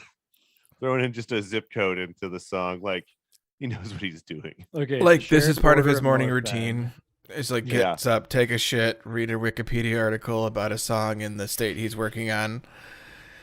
Yeah, we're going to Janesville. Record 12 songs and then go to work. Did we look this up already or no? What? Did we look up if they did Janesville or Beloit? I can't remember. If this guy did? Yeah. Oh no, I haven't looked at our own state at all. I've only looked at his Oregon stuff. To check it out at some point. I'm only familiar with his Oregon album, which is called Oregon City Songs That Are Good. That's the album that all of these have been on. If you want to check out the full album, it's like 60 tracks. Also, I love the pictures from this guy. We should mention while we're on this, like the pictures of every album cover are just him doing like a very like basic selfie with his phone. Like clearly just him at arm's length taking a picture with whatever phone he has near him. Like, and then he puts words over it. It's the most low budget. MS Paint. Yeah. You know, this reminds me of like maybe some Adult Swim shit. You know what I mean? Yeah. Mm-hmm. Yeah. That's what this should be in commercial breaks sometimes on Adult Swim. I'm just saying you could do that, Brad. You could have that for your podcast for the non-commercial breaks. That's true. Until somebody sponsors us, like a beer company. Yeah, and then I can get unlimited drunk. You'll be the guinea pig for that, I promise. Yes. Give me the beer. Give me the IPAs. You'd have to find somebody who's not like drink responsibly as their fucking practical motto. You'd have to be like I think Ale Sound would still be fun for the record. I mean, I think it'd be like, some local be like, yeah, fucking get wrecked, dude. Like, yeah, right. Not while you're operating a vehicle or anything, of course, but you can operate a podcast pretty right. Man, it's too bad that we can't have those kind. I mean, I know there's a reason for that. We don't want to appeal to kids, but like, it'd be so funny if like you saw beer commercials like "get wrecked, dude," and like people are just like throwing each other across the room. Like, it shows the reality really of drinking. I'd prefer those commercials personally, but I think it could go a lot of good directions. Yeah. I mean, I think there could be like, God, have you ever seen like the Ozarks, like Lake of the Ozarks fail compilations where people are like hammered drunk and like trying to dive off of rocks and stuff? And it's yeah. Oh, nobody my it's God. not most of the compilations aren't like anybody's like dead or anybody's like, Okay, oh man, good, you smacked good. your face into a rock because you thought you could I go back fucking- after 6 beers. Like, I fucking hate it when someone posts something like that and you don't know, like, did I just watch someone die? oh, that's a different kind of fail video. we're talking Yeah. about. Yeah, no. But the there's Chinese traffic ones are always really bad. there's like a channel on TV now that's like fails and memes and pranks. It's like a whole channel. It's so weird. I don't understand. I mean, I think it's something to do with the whole Jackass generation thing, honestly. Like, I think it might actually. No, it looks more like it's from like the Practical Jokers. Impractical Jokers. Whatever, those fucking guys. They speak into a microphone and say, "Hey, say this fucking thing," and it's hilarious. Oh my God, what's that? What's the Spanish language one? Like "Que locura"? Has anybody seen that other than me? No. Is that they do a similar kind of? Yeah. Used to go to Taqueria a lot, and they always had it on TV, and it's just ridiculous. It's just like, yeah. Okay. I mean, I talk shit about the Practical Jokers. I think I cannot stand the editing in that show. I totally agree. I don't like the show. in American like television, especially any sort of reality, anything, like the editing is just corny as fuck. All right. Reality television, I'm talking to you. Fix that shit. All right.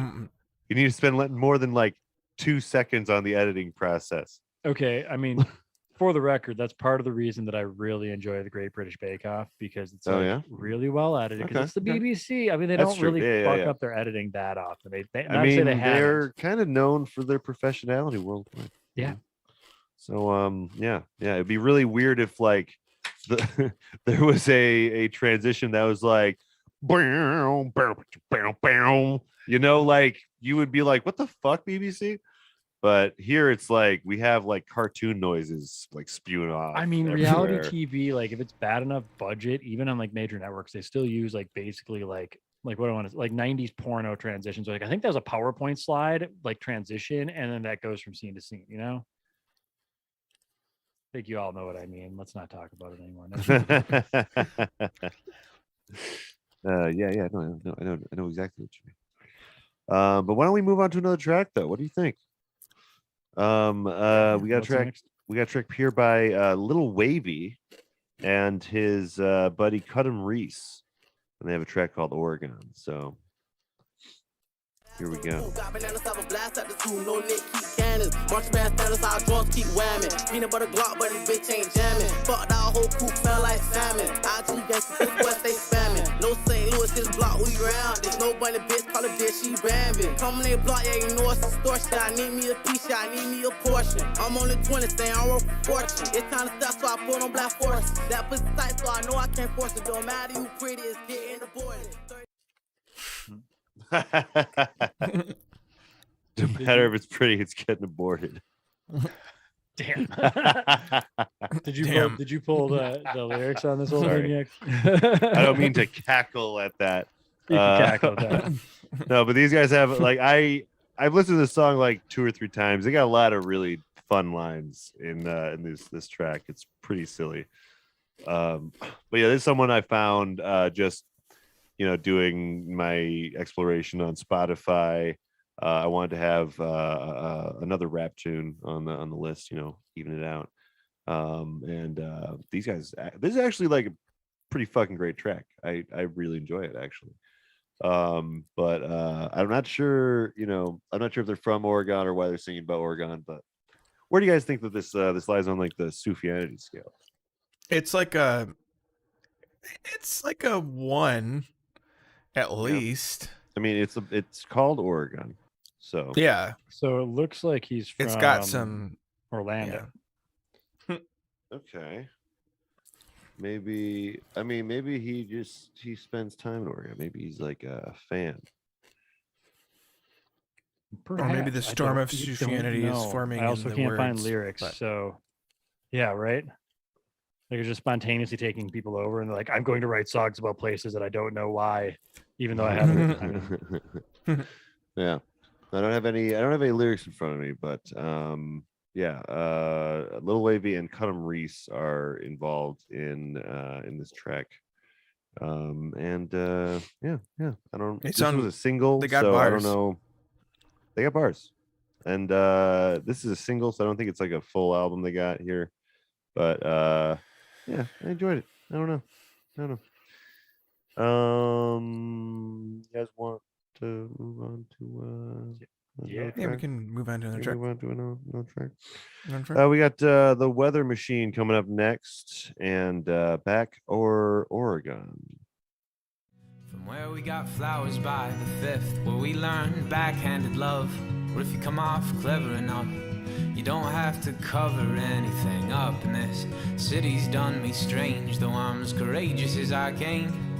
And that courage sure is honest, but can feel like such a fickle thing. Let me go back over Oregon. That little scar is nothing in the arms of all the things have yet to come. Oh, the Sufjanity. Oh, the Sufjanity. Yeah. I think this is definitely up there. They're talking about going back to Oregon like the previous guy, Wavy, but for some reason I believe this one a little more. Really, it sticks to me more. And I mean, this is probably not your kind of thing at all, Reese, right? Like, No, this is not what you listen to for pleasure. No, it's also pushing that like Target bathroom kind of. Yeah.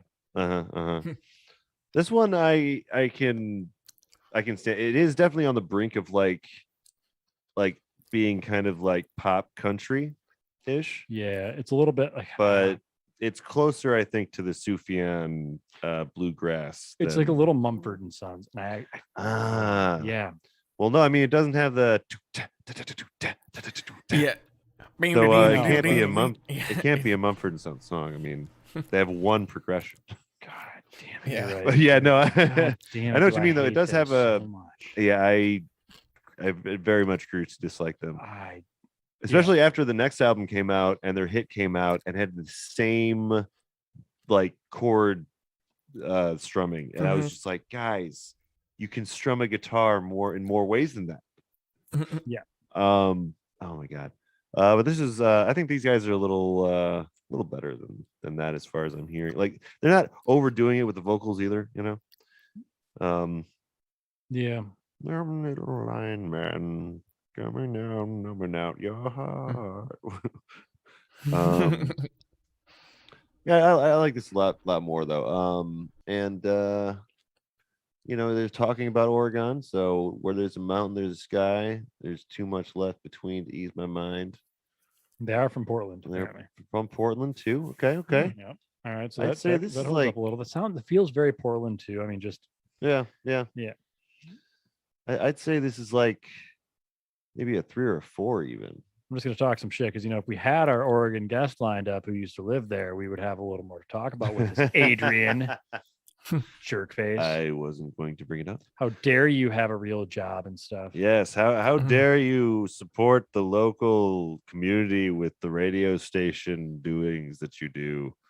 Yeah. Yeah. But how dare you run an actual, you know, radio station and all? Fuck. But yeah. Let us know, Adrian. Though, if you're listening to this in the future, let us know what we missed about Oregon. What you would have liked to bring up about the state. Maybe a dish that you enjoy that only Oregon provides. But who knows? Reese, were you taking issue with my pronunciation of that word?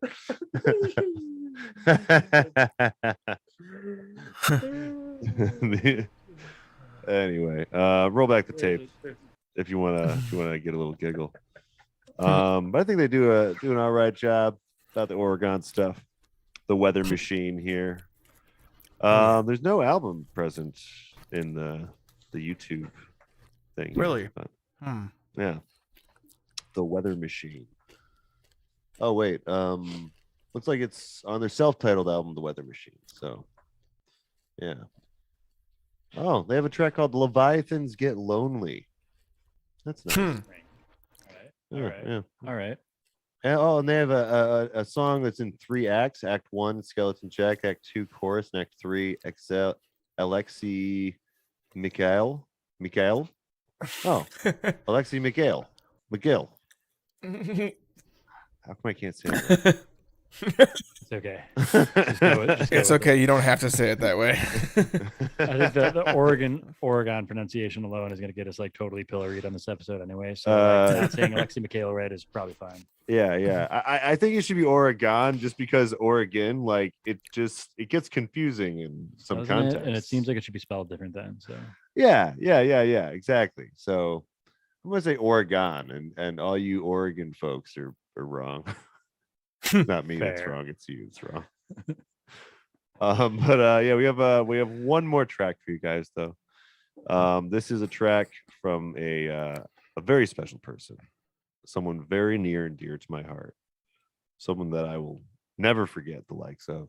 This is the guy who sings songs about cities and towns with official song about Milwaukee.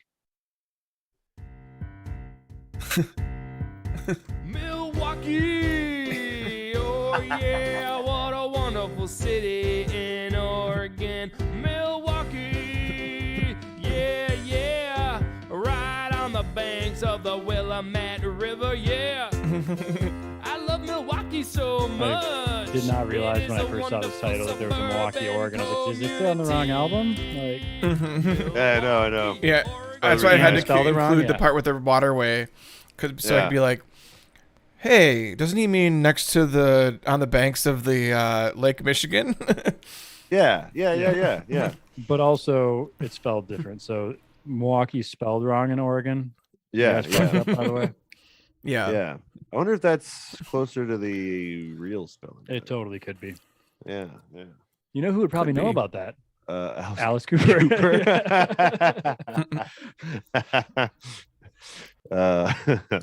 He had a show that was on in these parts for a while. Nights with Alice Cooper was on these airwaves for quite a bit. So he Yeah. still actually hosts that on XM radio. And I'm not promoting them or anything. Just it is when you're stuck driving across the country, sometimes it's like the only thing you can get to work. So Yeah. It's an old Algonquin word meaning the good land. It was the name of a waterway though, I think originally. Let's see. The debate over the etymology of Milwaukee dates back to pioneer times in the city. Indeed, the place had many names during its earliest years as a trading post.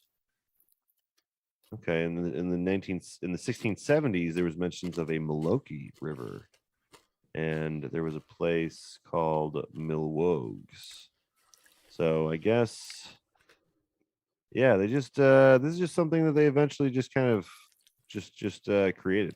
I guess the word they kind of put together a couple things. I think it's a story probably of like a word that native people used, and then French people heard it and were like, that sounds like Milwaukee. I don't know how to French sounds, obviously. I'm bad at a lot of nasal stuff. Baguette. Yeah.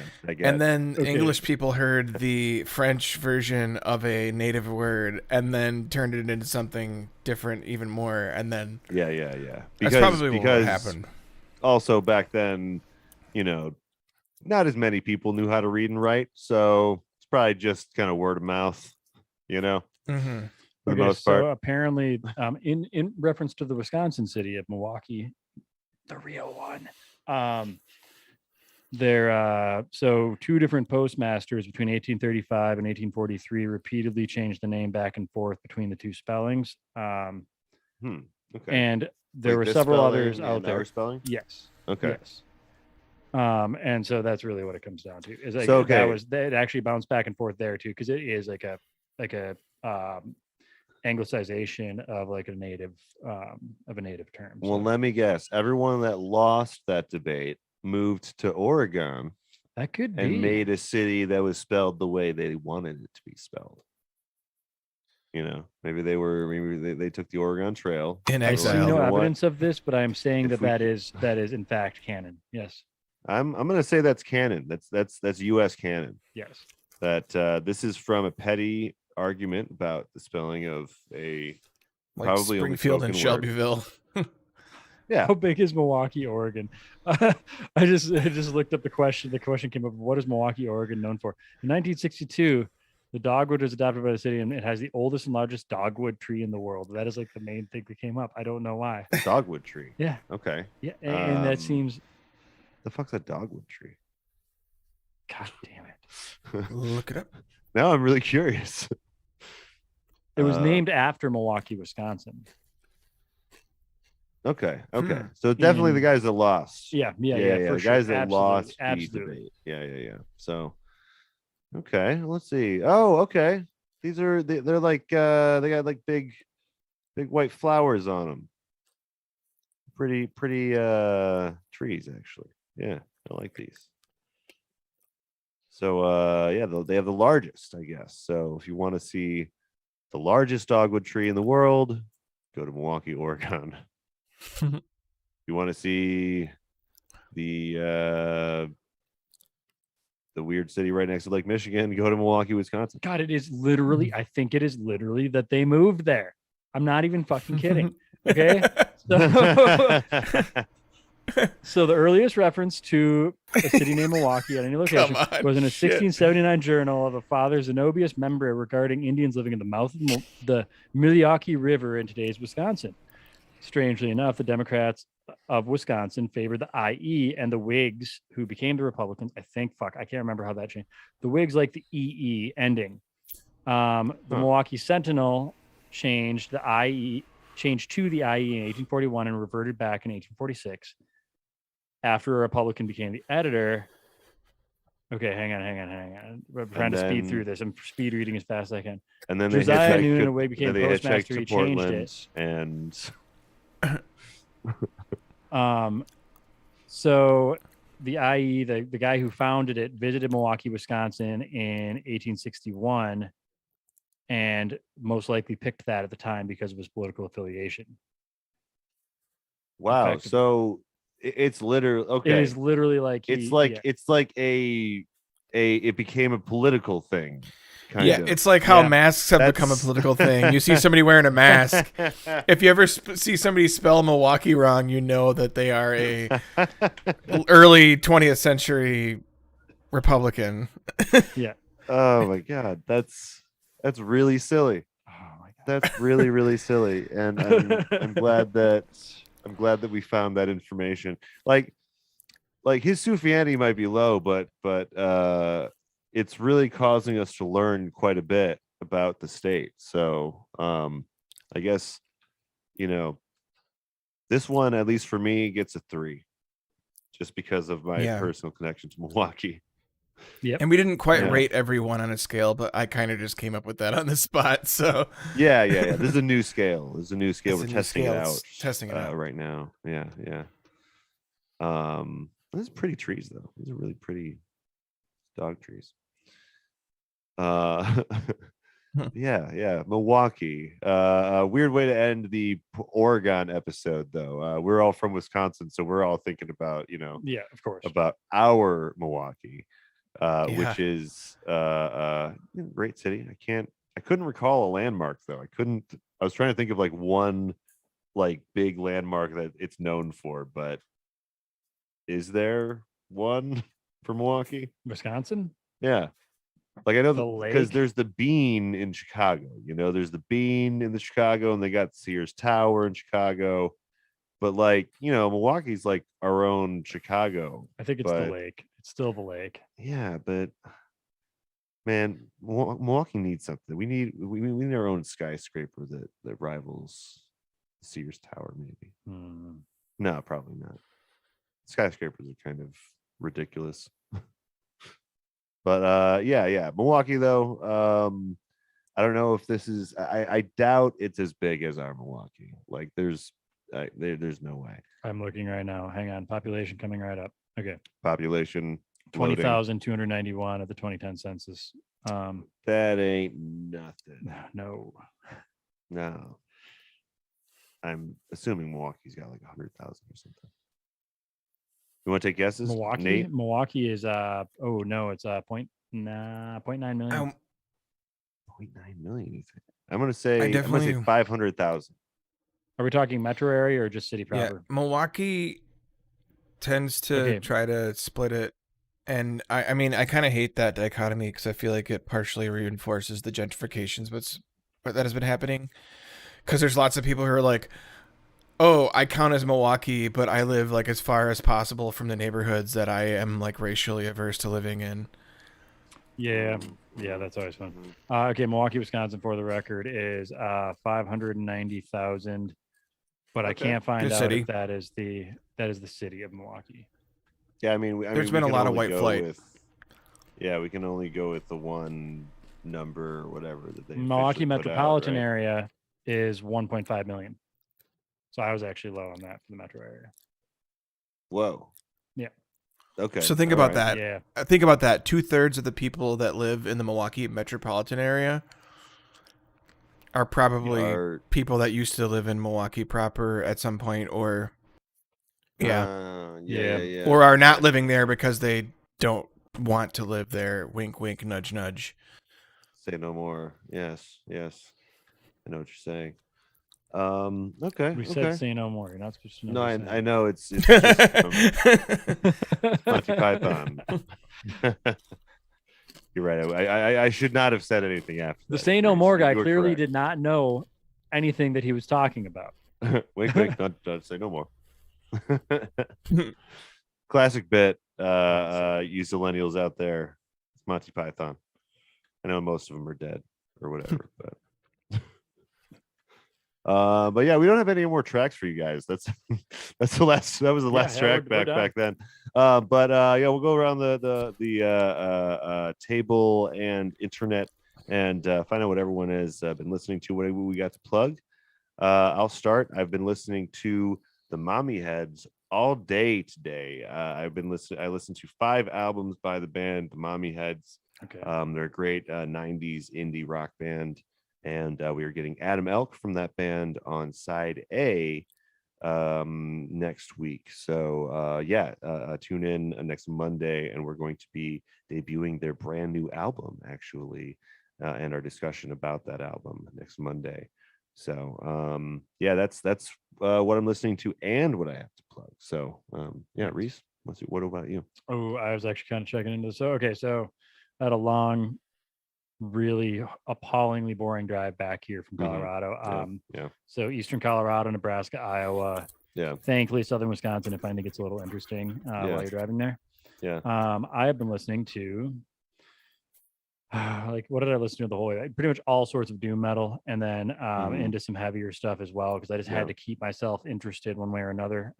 Top plays though were like Cirith Ungol, which is a band that's named after a Lord of the Rings thing, and they're just hilarious, awesome doom metal. Doom Sword, a lot of Voivod, which we covered on side A at one point. Voivod. That is some fun, fast stuff to listen to. Yeah. I liked Voivod. Amyl and the Sniffers, if you guys are familiar with them. That's the one from Australia. Yeah. Yes, they opened for King Gizzard when I saw them. Yeah, and then as far as actually, I was listening to a Nebraska band most of the way through Nebraska. They're called Trillion Ton Beryllium Ships. They're like sci-fi themed. Ton Beryllium Ships. Yeah, that's like King Gizzard and the Lizard Wizard. Like that's like it's a fun. Say it again. Trillion Ton Beryllium Ships. Trillion Ton Beryllium Ships. That is nice. That's fun. And they're like Nebraska doom metal with like a sci-fi theme, and I had a blast with it. So that was okay. That's my list basically. Nice. What about you, Nate? What are you listening to? What do you got to plug? So the other day I discovered a band or a noise pop duo, Sleigh Bells, and the best way I can describe them is like if Gwen Stefani was industrial, kind of. Was it Sleigh Bells like SLAY? No. Damn it. SL. It's just like regular Sleigh Bells, but the 2000s. It's from the 2010s, but it's also they also have more stuff that they've been a little more active recently. That Sam used to show me a lot of this band. Are they kind of like mashup-y? Like electronic-y? Or is that a completely different sound? Yeah, they do have a lot of like loop stuff. Yeah, maybe Sam. I ran into Bitter this Rivals is one of their songs. Yeah, that they're good. I heard that you should check out. But other than that, I don't really have anything to plug right now, except for that I'm still figuring out what to do about the Minecraft thing, and it may take me more than a month. Yeah. But that's because I kind of have a few moving pieces to get in place. Like I need to get a server first, and like I got to worry about like paying rent first before I get a server for Minecraft. Yes. So I'm still worried about that a little bit, but we'll get there. America. Yeah. We'll be actually hopefully talking to some people about that this week. Some plans for that project that you'll be working on at some point. But yeah, I'm really excited for that. Whenever it shapes up, though, that's going to be really, really fun.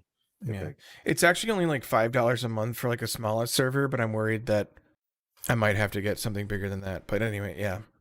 Yeah. We'll see what that requires. What we're trying to do. It is kind of a big, weird idea. So I'm gonna try to help you out as much as I can, and hopefully we'll have some brand new project for you soon. Besides the one that we announced in the middle, which is Dustin's new project, which I forgot to plug during my plugs. Dustin's new podcast, Through the Fog, is coming out tomorrow at 5 p.m. So pay attention to our social medias. I don't have the Anchor page offhand right now because it's brand new. But just look out for that. It's a horror podcast. It's very short. It's only 5 minutes or less, and he's taking stories from all over the internet, horror stories, and bringing them to life. So, fuck yeah, yeah. Also, like and subscribe. Creepypasta. Yeah, creepypasta. Everyone likes a little bit of creepypasta. But like and subscribe. Do all those things that help us out, help us get into the algorithm, and share it with someone. You know what? Maybe show it to someone, a friend, or family member, or your dog. I don't know. Show it to someone. We appreciate you guys tuning in, though. Thanks, Reese, for coming all the way here, just to do this. Yep. I'm sure. Absolutely. And thanks for producing, as always, Nate. You always do a fantastic job. And thanks everyone for joining us today. And we'll see you next week with The Island, whatever that is.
the album concept hour.